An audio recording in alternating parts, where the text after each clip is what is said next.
Friends, welcome back.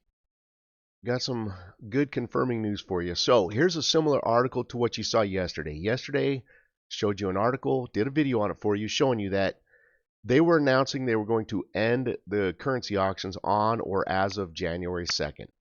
This article basically says the same thing. It doesn't give you a date though. It just says, with the beginning of the new year, the US dollar enters a new phase. Yeah, they'll stop using it and end it. U.S. dollar dealers in Iraq are awaiting the arrival of the new year 2025, which is now approaching and will end the work of the electronic platform, that means the currency auctions, for monitoring the movement and transfer of currencies outside the country, according to what the Central Bank of Iraq announced. In this article, though, they don't give any dates, like they did yesterday, saying by or as of January 2nd. That's because what they're trying to tell you here is that the currency auctions and the use of the electronic platform will continue at least into sometime early 2025. And I have another article similar to that. This article is from November 29th, and it says, Al Rafid Bank announces the suspension of credit activity in the middle of next month. So with this article, it says, credit activity, again, credit and lending practices, which is a needed required step for the rate change. Both of those practices, credit and lending, will be suspended from December 15th until early 2025. Again, that's a needed required step for the rate change. And then right here, so yesterday, here's that article from yesterday in the lower half, second half of the screen, bottom half. They're stating that they were going to end the currency auctions in the dollar platform. In that paragraph highlighted right there, it says he explained that starting January 2nd, 2025, the Central Bank of Iraq will no longer directly sell foreign currency or external transfer transactions related to financing trade and other payments to local bank clients on a daily basis. So again, they're saying that as of January 2nd or by January 2nd, they will end the currency auctions. Well, guess what? The top half of the screen, they actually have a remittance auction scheduled to be executed on January 7th. So, just like I suggested to you yesterday that information was misleading, the news from the bottom half of the screen was not posted anywhere on the central bank's website. The one on the top half is directly from the central bank's website. So again, the currency auctions are not ending by the end of 24. They're not ending as or by January 2nd, okay? The currency auctions will continue into early 2025. And as you see here, as of January 7th, they have a scheduled execution date for remittance auction.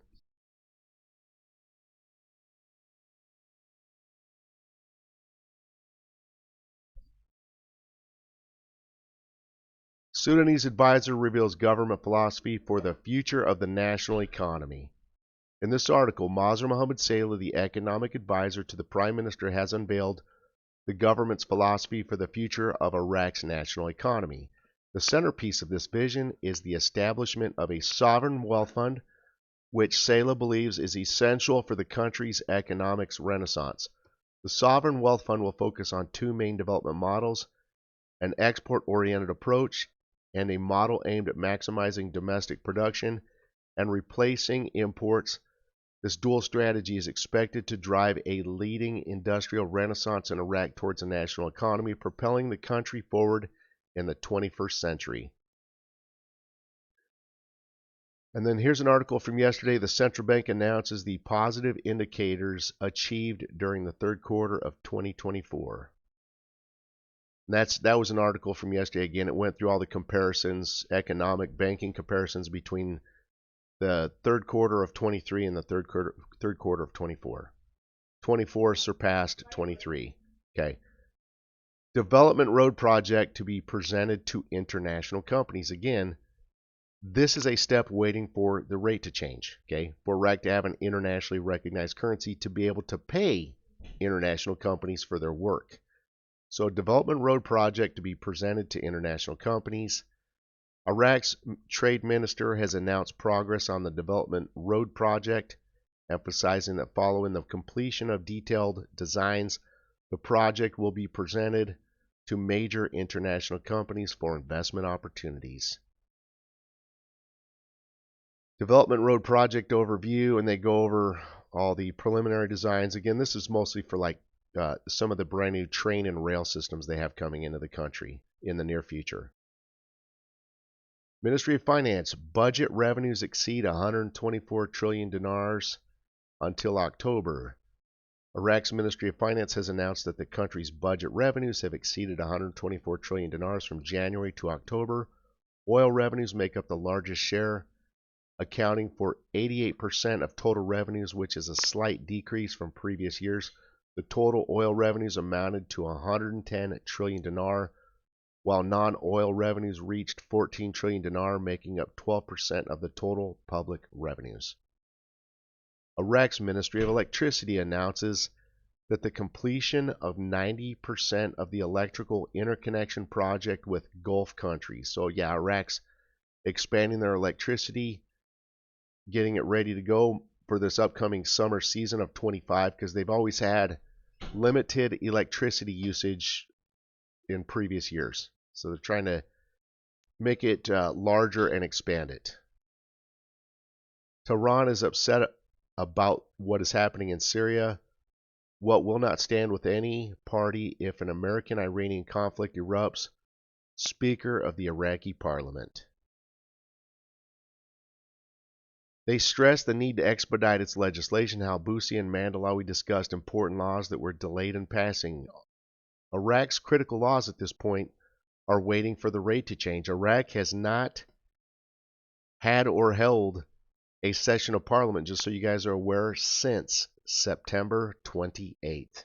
Again, all their upcoming critical laws, not draft laws, critical laws at this point are waiting for the rate to change. That's why they have not really held or had a productive session of parliament since September 28th.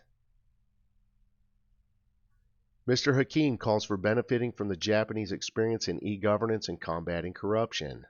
In this article here, Amar al-Hakim, the head of the National State Forces Alliance, met with Japan's new ambassador to Iraq to discuss strengthening ties between Baghdad and Tokyo.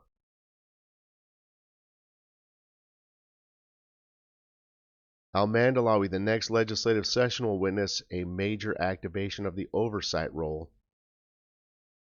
Mandelawi, the first deputy speaker of the Council of Representatives, announced that the next legislative session will see a significant boost in the oversight role.